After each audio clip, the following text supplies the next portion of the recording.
I wanted to get to that anyway, where we are here. But we can also leave it as a cliffhanger, right? I can't ask questions from the 60s as someone born in the 60s. And when it comes to commerce, you culture people always get nervous twitches immediately. Why is that actually?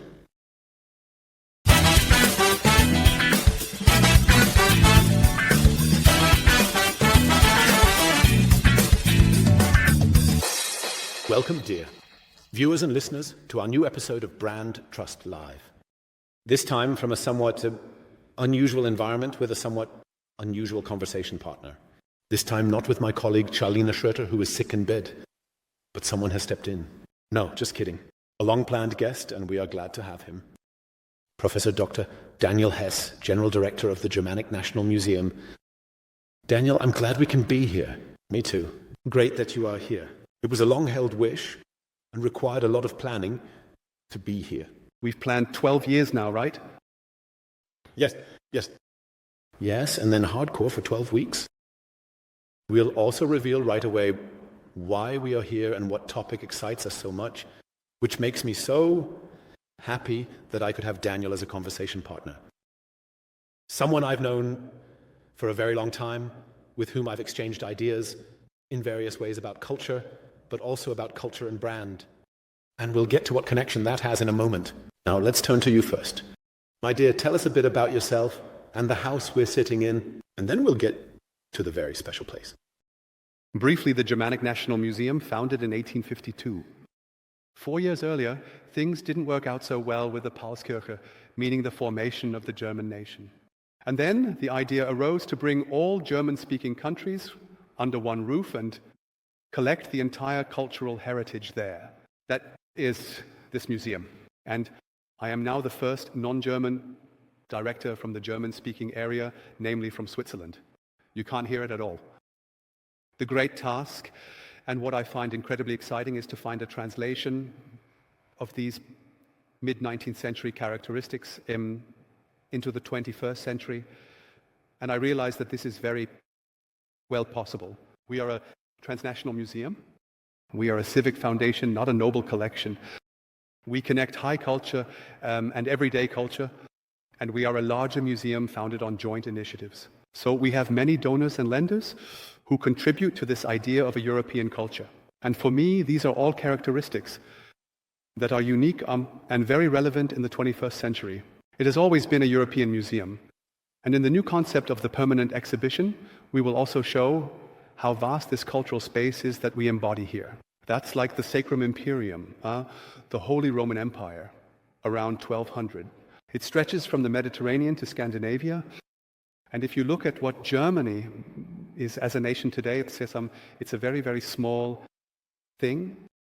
And this difference between culture, nation, which was also defined by language in the 18th century, and the nation state. That's really fascinating, because culture is simply more enduring and potent. We'll get back to that in a moment. Now we're moving away from you again. I wanted to learn more about you.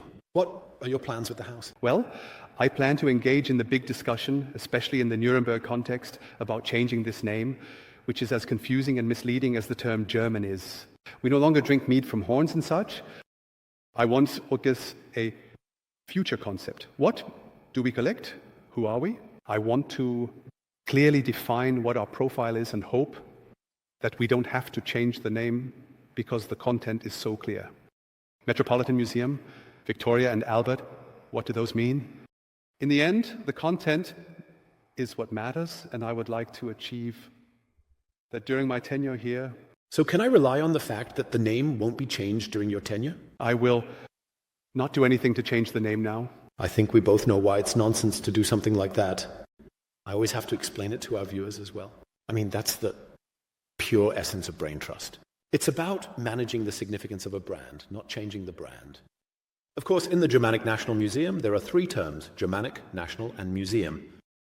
These can individually be classified as difficult, but that's not the point. It's about what has been since... How long has it been now? Over? About 153 years. Yes, even longer. 173. Exactly, we were at 173. Almost 175 years? That's the name. And I believe it's about modernizing the significance, but not the name. And I find that incredibly exciting now because what I'm doing isn't anything new. What are you doing? It's actually about understanding the 173-year history, looking at the decisive moments. 1866, the German Brother War, Austria is out of the empire. Austria, the emperor in the end, ensures that his cultural sphere continues to be represented here. So the idea, the roof we have here, is larger than the political reality. Then we have the Second World War. This house managed to get by somehow, of course, with the war destructions. That was already a severe cut. And then came, and this was a real edge or cliff, the turning point, with the founding of the German Historical Museum. And then we were supposed to become a depot because the new culture of historical interpretation was in Berlin, and we were a bit out of place. We still embodied the Bonn Republic. That's 1990, this German historical. And we almost became a national museum. So we would have lost our European foundation. And yes, in this respect, it is really about translating something that has grown into the present, not reinventing it, but translating and realizing it. So do you want to answer current questions or provide a perspective with your collection, with what you do and research here? That is always the question. Also, what surrounds us can open up all sorts of perspectives or questions. We can discuss gender equality here, why there are so many naked women and few naked men. I have to say, we are here in the Mannerist Hall. I wanted to get to that. Anyway, where we are here. But we can also leave it as a cliffhanger, right? We are here in the Mannerist Hall. Let's leave it at that. We'll get to the manners later. All right, then let's continue. We are surrounded by naked women. I would have been curious to see how Charlene reacts. Although she has Paris here. Paris has to decide between the three most beautiful women. He is so beautiful. There are also handsome men here. No, the question is always one, what these things do to us in Noko, the present, because I can't, as someone born in the 60s, ask questions from the 60s. What is a question that moves you today that you would like to answer with your, let's call it inventory? Well, that's 2 years ago we had the theme with Horizons, the theme of migration. Whether migration exists or not, we don't need to discuss. We all set out from Africa at some point and became what we are. We then had the theme of human nature, the great ecological question. What do these cultural historical collections tell us about concepts like wilderness, cultural landscape, human-animal relationships? We have some beautiful depictions of goats in the Roman countryside and so on. And this year, and I find this an absolutely explosive, highly topical subject, it's about globalization globally. I mean, now we're getting a bit towards the brand. The brand operates at the intersection of economy, society, and culture. In the end, we pursue an economic purpose, quite clearly. But the means we use come from culture, and the goal is to be the ally of society and people in order to achieve this economic purpose. And what certainly unites us is that we at BrandTrust also say that part of the whole brand business is to understand the story, the history of a brand. Well, truly, exactly. And then the embedding in the respective temporal, social, and cultural context. And I would say the ideal brand is nourished by culture and also influences culture. You don't necessarily have to call it pop culture, as it often becomes obvious there. I believe many people are not even aware of how strongly brands have influenced what we perceive as culture today. But that's also exciting because this concept of brands already leads to irritation in the museum or cultural context. I mentioned that I have a conversation with Klaus Koch here today, and the what are you doing with brands, and so on. That's a completely ridiculous term for culture. It doesn't fit at all. It's not about commerce or anything like that. He says, no, I've picked up a bit that brand means something different, but there are many who say that in the cultural sector it's not an adequate term we can operate with because it's probably just a term that's placed in a certain environment. And culture is always a bit outside of that. I was just about to say, that brings us to a different reaction pattern, because you just mentioned it. Brand is nothing more than a cipher for commerce in these ears. Exactly. And with commerce, you cultural people immediately get nervous twitches. Why? Is that actually the case? Why not go along with commerce? One doesn't have to commercialize recklessly. It probably has to do with German idealism, which says that the good, the true, and the beautiful are identical. Is that something I handle at the counter? Can commerce not be good? That's the question. I believe for the Nuremberg patrician, it wasn't a question, because the Nuremberg patrician in 1500 embodied all of that. Such a cultural city. It was about education, perhaps also a bit about overall responsibility, which brings us a bit into the ethical realm. So for me, the market also has something to do with values and culture as well, by the way. So I have no problems. You once told me that Dürer was the first brand. Yes, he kept it a brand. Although Dürer, it must always be mentioned, a Nuremberger, the most famous Nuremberger. That's exactly why we named our airport after him. In Munich, they only had Franz Josef Strauss. We have Albrecht Dürer, highly esteemed in the art world, but also extremely commercially oriented, or rather, it was his wife, I believe, who involved him economically. So when he comes to Nuremberg, back from the Upper Rhine, he looks closely at what's happening here. There is no copper engraving. Wohlgemuth is a lousy portrait painter. I can do better. That's why he paints the self-portraits, to show what he can do. And otherwise, he earned so much money with printmaking that he was completely independent. The first free artist, in my opinion. And what's interesting about him with the brand concept is that he even goes to the emperor to have it certified. It wasn't about preventing others from imitating his inventions, but about not putting the AD under some lousy, but why did he do it? Just so that the AD wouldn't be placed under a miserable print, because for him, the brand was the embodiment of quality, of an execution that no one else was capable of producing. It's today, a brand from top performance. And Dürer internalized that, but why did he even have it? Why did he go to Emperor Maximilian and have the aid protected? Because he received an annual pension for it, and he could, of course, drive competitors out of the country. Did he copy like that? Yes, he was imitated endlessly, even as far as Italy. Everyone copied him, replicated his work, and always put the A. D underneath, and he wanted to somehow keep an eye on that. Just like today. Exactly, so that he wouldn't be ripped off by Asian piracy. That was during the time of the Italians. Exactly. That means, back to the commercial reflex. That means Dürer didn't have this reflex. On one hand, he created art, and on the other hand, he sold it very well, making him independent. He managed it. There were two business models until 1500. Either court artist, then you do the court food, or for the emperor. Krennic, a court artist? No, Krennic actually had a commercial manufactory, so to speak. And as a court artist, you had to paint cannons, organize parades, and so on. You received more or less a good salary, but you had to do what your employer commanded. And the others were these large manufacturing operations like Wohlgemuth, Kranach, who had leather cutters, up to 10, 15 employees, where the shop owner then sat on the council and maintained good networks to secure as many orders as possible. And Dürer said, I'm not interested in either of those. I want to be as free as possible from obligations. And that's why he put so much graphics on the market, that he could financially do whatever he wanted. But he created them without commissions? Yes. So, there were also a few commissions, but a free artist. Simply with a good sense for the market. So he has depictions of the Virgin Mary. We want to show this in 2028, from his early works to his late works. He keeps reimagining the Virgin Mary, and then Klaus Koch comes and says, hey, I have the latest from Dürer. The Virgin with the meerkat, do you have it already? No, I only have the one with the hairs.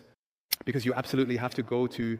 So I am convinced that these were the features that really heated up my collector's market. How large was Dürer's market? Well, we can only estimate from the editions, the woodcuts, they could be printed a few thousand times. Engravings, well, at 100, 200... I mean, regionally, how far did his reputation reach? All of Europe? All of Europe? Of EU. So, from southern Italy to Scandinavia, up to Sweden. Exactly.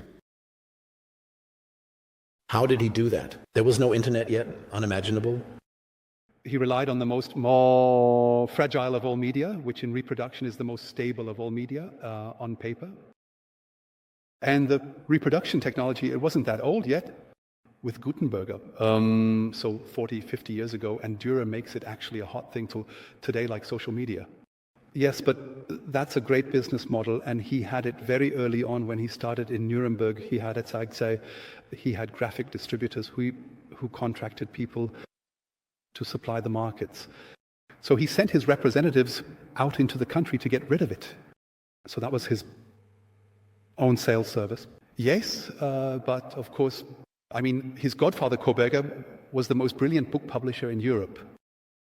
The whole area where he lived, they were all patricians, they were all merchants trading in Europe. They had the best business models, and Dürer was clever enough not to say, I'm just a craftsman for us, but rather, I'll see what can be done here. Does that mean he also sent it along with all the caravans traveling across Europe, and the trade caravans? And distributions. And he sent his wife to the Frankfurt Fair, where the major book trade took place. And in this way, he ensured that this graphic work was widely distributed and disseminated. It's fascinating to take a closer look at Dürer's marketing. As I listen to you, I naturally see many parallels to today's times. In principle, not much has changed dramatically. No. Leonardo da Vinci was a peer. Didn't they know each other? Apparently they exchanged works, but they probably never met. Dürer was in Italy twice. He was in Venice. But they didn't meet? Well, there's no known record of them meeting personally. That's a shame. Yes, let's move to the present time. That's one of the reasons why we two talk to each other. The people are currently looking for answers. Brands are also increasingly trying to position themselves in this context and provide answers. This means that companies, as well as product brands, have tried to elevate themselves to a higher level in relation to the whole ESG topic. That is the environment, the topic of diversity, and the question of how defense-oriented one must be. Are we more left or more right? So there has been an attempt to provide orientation as a product brand, but especially as a corporate brand, where one is also an employer at the same time. And now the question to you, what answers can you provide with your museum here? We are sitting here in a room that embodies European culture of the 1600s. When we talk about Europe, we talk about the EU, which is an economic union. I am Swiss, I am European, but not EU, one must say. EU, yes. And then we talk about NATO, but here we have something else that binds us together. And that is a huge opportunity because in this whole discussion about the future of coexistence, of course, statistics play a role, CO2 emissions and so on. We all know these climate curves, or the curves that then accelerate sharply upwards. But it's also about emotion. But where do you give me from the 16th century an answer to today's challenges? By saying, for example, in the migration exhibition, hey people, it's not about the discussion, migration. I don't need to get flustered about it. That is part of our past. We can approach these topics without agitation, without this escalation through social media, with high-level scientific information. So we don't need to hyperventilate when we hear globalization, when we hear ecology and so on. At the moment, it's such black and white, polarized thinking against each other that we say, here in the museum, there is an opportunity outside of political systems. I don't have to win an election to discuss highly relevant, contentious topics in society without our people hitting each other on the nose. The brand also stands a lot for continuity, as we just saw with Dürer, providing a lot of orientation.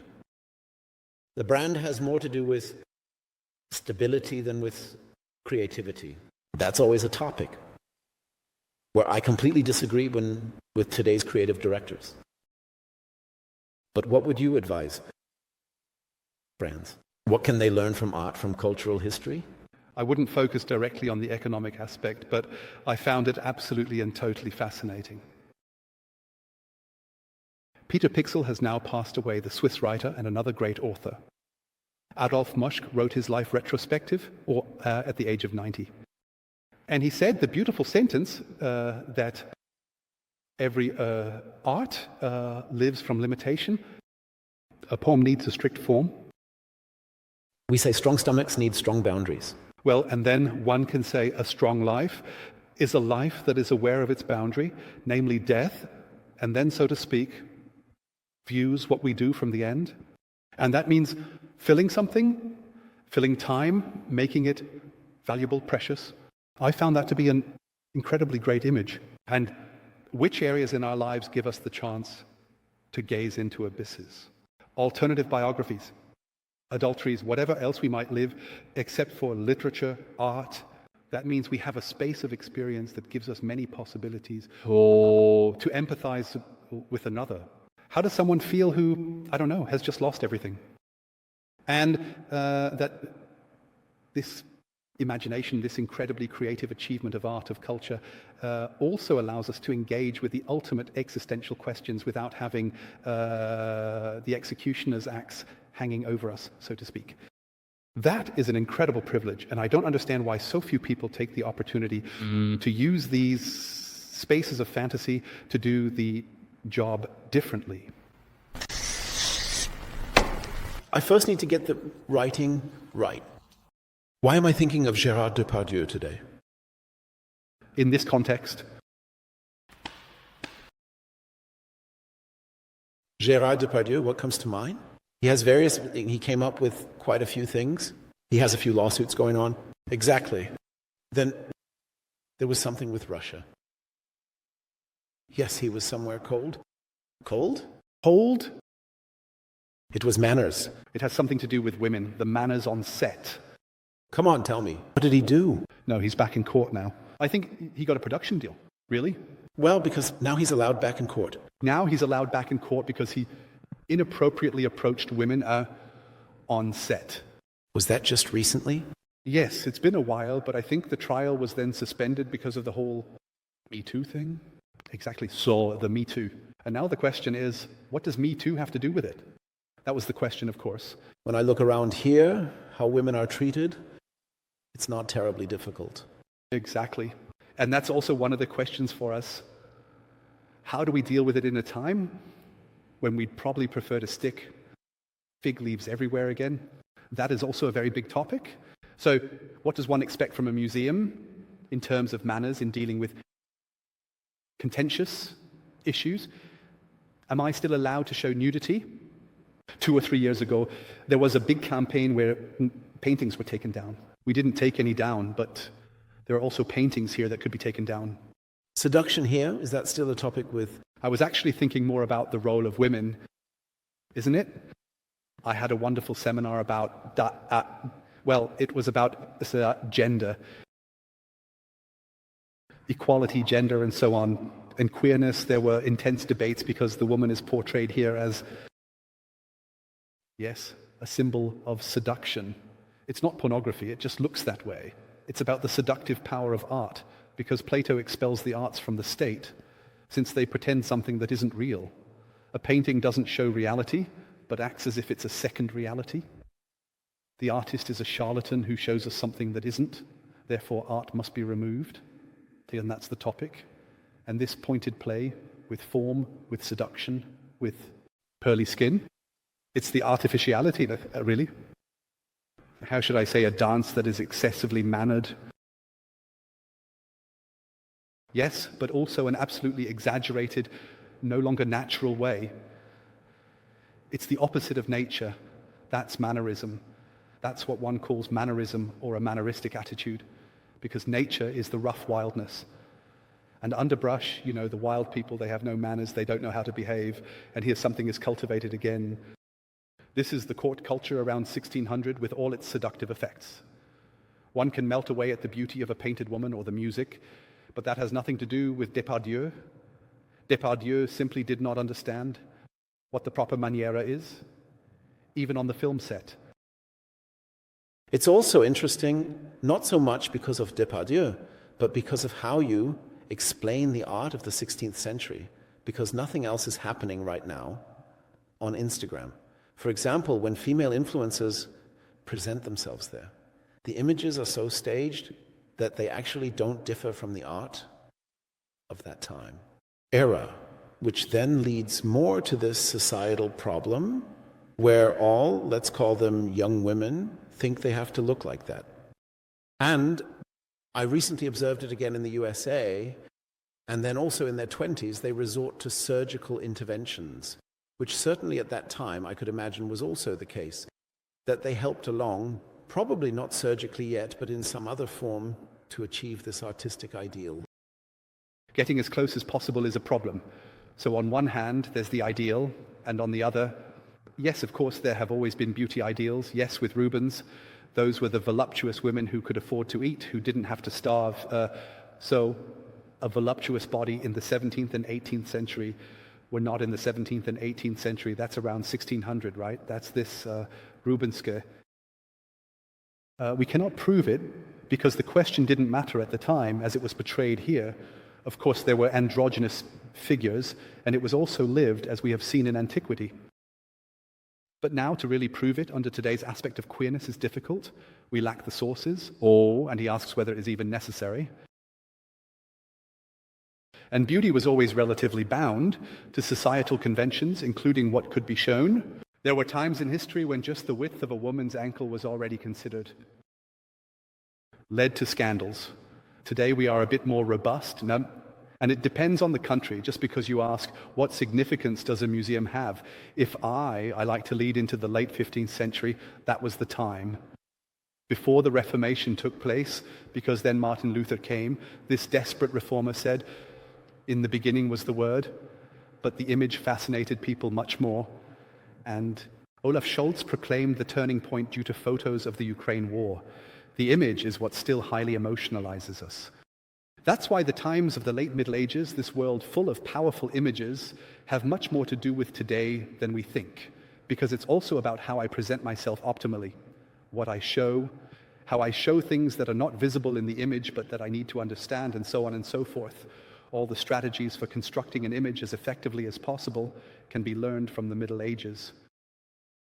You can't transfer that one-to-one to today's advertising measures, but it can provide inspiration, so you say, okay.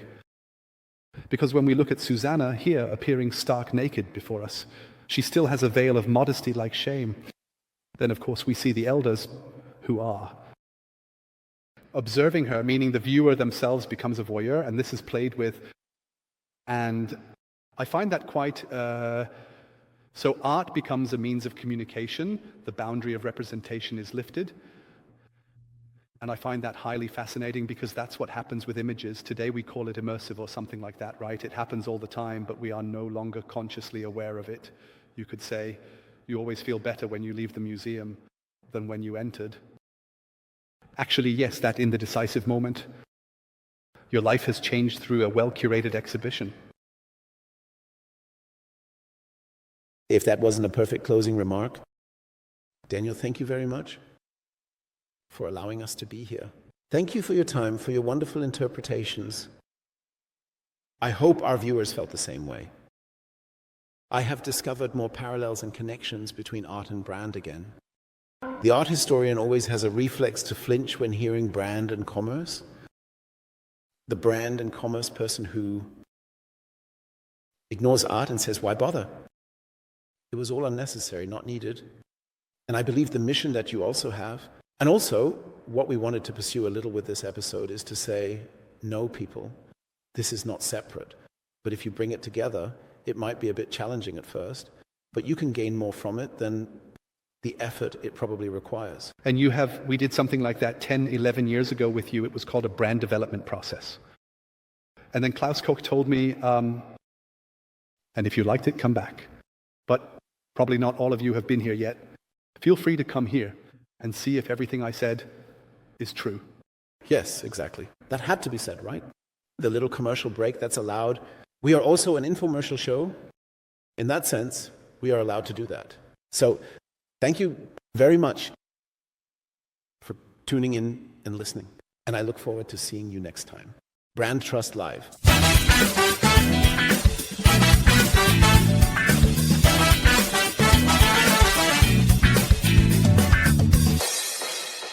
Elite Funk. The chair always creaks. I hope that doesn't. just mustn't move. Okay, a bit difficult.